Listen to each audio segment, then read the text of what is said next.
La logistique urbaine est en pleine révolution. D'après la dernière étude Xerfi Precepta, ce marché est porté par un afflux d'investissements et d'innovations.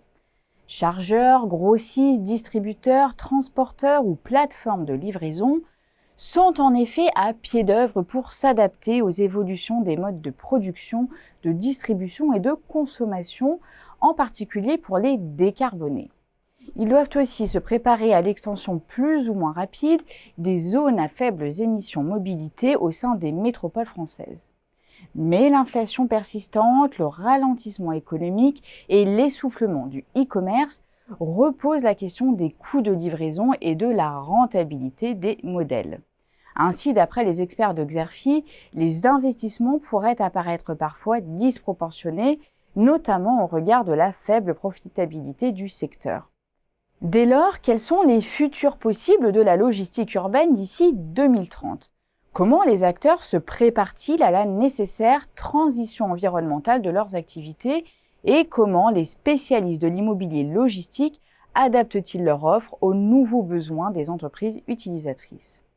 Pour répondre à ces questions, les experts de Xerfi ont analysé à travers une série d'études de cas détaillées la gestion des flux urbains de marchandises au sein des secteurs clés comme le retail, le commerce de gros ou encore la santé.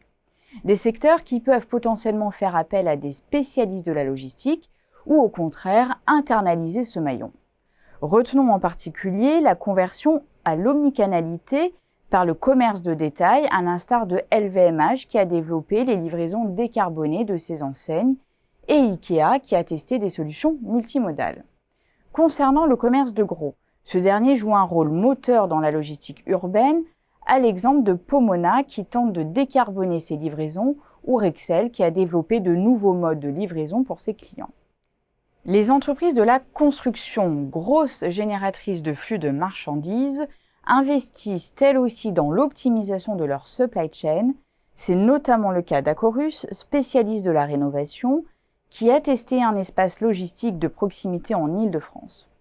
N'oublions pas enfin les entreprises du secteur de la santé qui, elles aussi, à travers leurs investissements dans leur supply chain, façonnent à leur manière la logistique urbaine.